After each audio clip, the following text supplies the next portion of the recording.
television role makes you a larger-than-life celebrity, what do you do for an encore? Well, if you're Gillian Anderson, the Emmy Award-winning star of The X-Files, you take on the movies. In her latest film, Playing by Heart, she plays a character not unlike Agent Scully. All work and no play. Take a look. Jesus.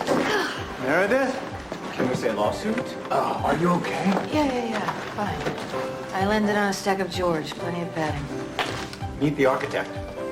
Are you sure you're okay? Yeah, fine. I can just find when theater week is on me. And dinner is on me. No. Not necessary, truly. Excellent acting, and I love the name of her character. Please welcome Gillian Anderson.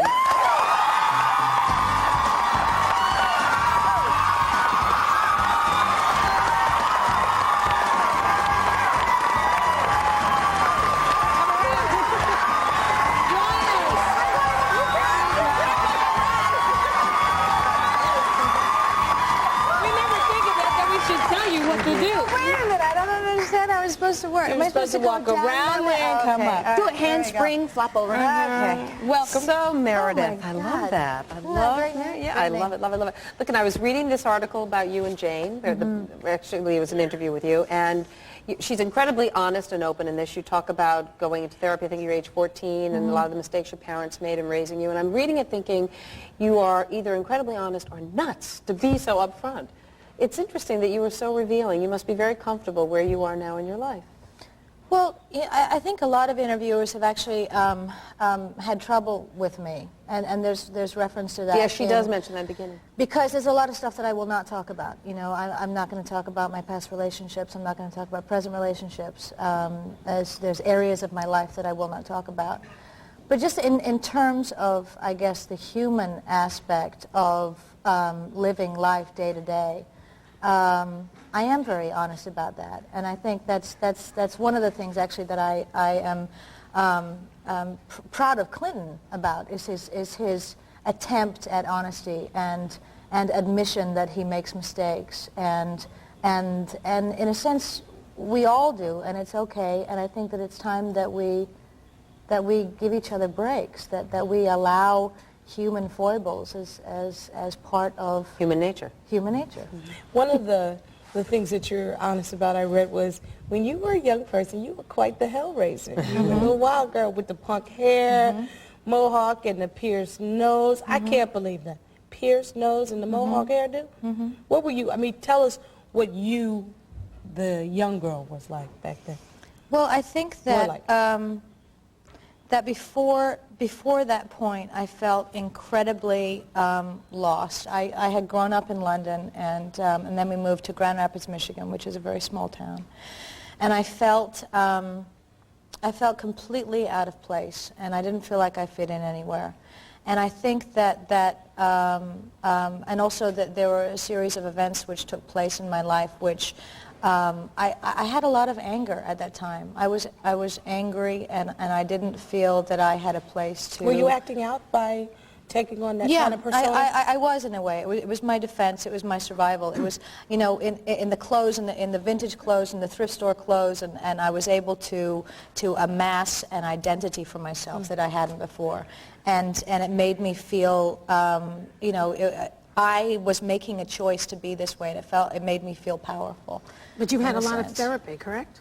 I started around that time, just before that, I think. Do you think, I know you have a child also, a 4-year-old named Piper, which is very cute. Do you think that's I mean, I've been in therapy a long time. I'm out now. I'm totally cured. But, you can tell. But I always thought that being in therapy helped me to become a better parent. Do you think that's true? Oh, absolutely.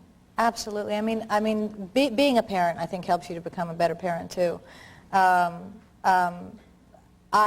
I have learned how to talk through things instead of reacting, you know, in my life, and I am able to pass it on to my daughter. And we can, if something happens, if something breaks, if she does something, if she has a tantrum, we talk about it, and I have to regulate my reactions and my responses as much as I might expect her to, you know, which is difficult. You actually learn a lot about your immaturity as a parent.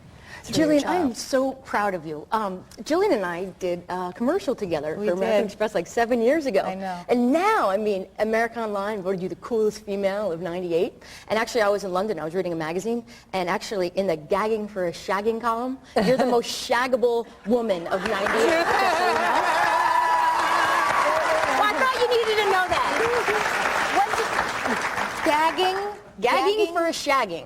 What's gagging? Well, they're like, you know, a shag. Did you ever see Austin Powers? I know what shag Shagging means. is like, you know. I know what shag is, but what's the gag part? They're like so verklempt. They're like, Julian Anderson, I'm gagging. All right, we're not Like, that's what it talking is. So about it's a like good thing. bondage and shagging. No, so I'm very proud of you. All right, But thank you for that. yeah, I just wanted you to know that. And in the film, your love interest is Jon Stewart, who, I tell you, if I wasn't taken, I would be all over like moles on grandma. He is so cute. What do you find attractive? And what would you like in a mate? What would I like? Yeah, what blows your hair back about men? Well, you know, what's interesting about John, and John is a very, very smart, very, very, very funny, very sweet person who is very much in love with his girlfriend. And you had to bring that up. but he is. I mean, he has a really wonderful relationship right now. But what I realized in spending time with him was how important a sense of humor is. I mean, there's so many things that are important to me. Honesty and kindness and compassion and altruism and a sense of humor and you know, mindfulness and spirituality and stuff like that. There's lots of little things. I mean, well, I'm just enormously proud of you. Well, you know, thank you. Because of all the children, obviously, that are watching today, we will not be demonstrating shagging after the break, but we will be right back, or either one, with more Gillian Anderson and our question of the day. That we will have. Later, be prepared for some serious laughs from the hilarious George Wallace when he stops by Joy's Comedy Corner.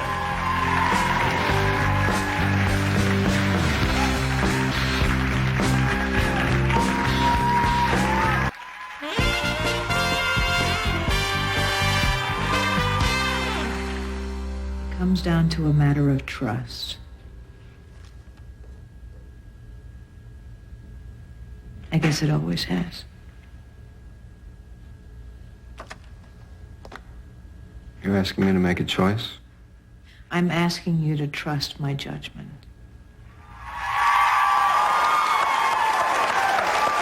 We're back with Gillian Anderson. You have this cult-like following. I mean, look at all this stuff we've collected here right out of the audience with your face all over the place. We have a checkbook cover right here. We have the FBI badge. We have the little action figurette type thing here. There's a calendar. There's something about that calendar. That calendar has got to be illegal. I have not. Really? Okay. This is some hot calendar. Please don't open it up. I won't show it. No. Woo! You didn't get paid on that? Oh, we have to talk. I didn't get paid on any You didn't get paid on any of this? You know, Girlfriend. Star's a lawyer. Oh, we need to spend some time together, okay? We're not going to show any of this. You didn't get paid? Get rid of this stuff here. Put this crap down here. Our girl didn't get paid. We don't want to talk about it. Let's talk about the question of the day. There you go. See, when you're family, we'll kick you right to the curb when you mess with our girlfriend. Today's question of the day is a fill in the blank. Here it is. You know he's not Mr. Right when?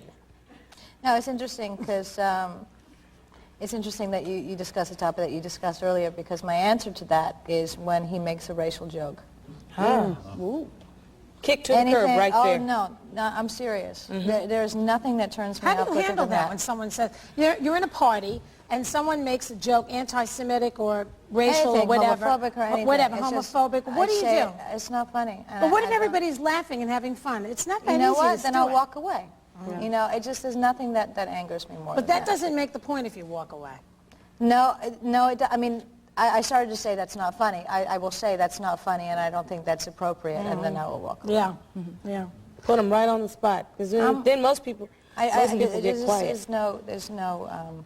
There's no excuse for that. There's no. Well, see, that one you kind of have to think about. Like I was dating this guy. He was really a lot of fun, but not the brightest bulb on the tree, and a big booze hound.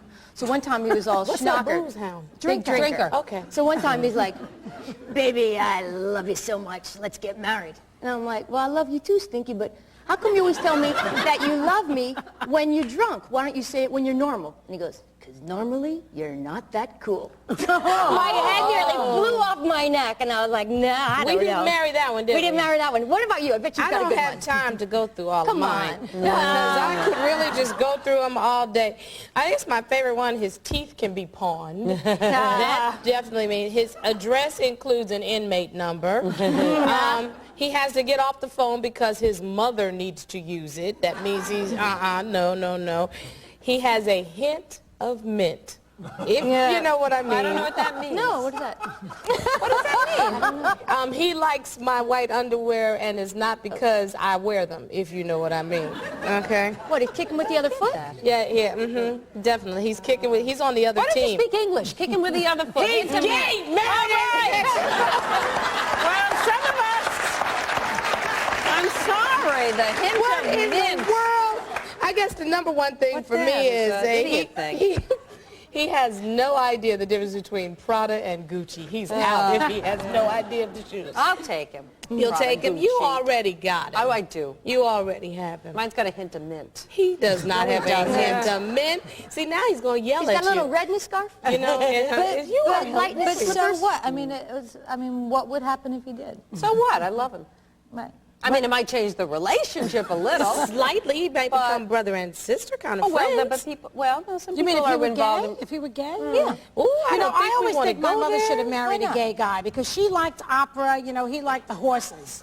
He was a gambler. She liked like fine things, and she would have been much better off with a gay husband. I always Well, the thought. thing is, I mean, usually partners are happiest with what they're happiest with, and if you are married to somebody who is gay, then they're not happy in the relationship. But I don't necessarily think that it's appropriate to make fun of. No, but I sure don't want to marry someone who's gay. I'm sorry, I'm putting that out there. That might hurt somebody's feelings. You know what? I apologize to the gay men of America, but I don't want to marry you. Sorry. Hearts are breaking all over. Wait a minute. What if you truly love this person? Honestly, okay? Jillian? Now listen to me. Jillian. What if you truly love this person and you found out they were gay, right? Then how do you know that you weren't meant to have the experience of going through that in your life in order I to become have a not stronger waited person? 36 years to marry no gay man. Thank you so much for coming and being with us.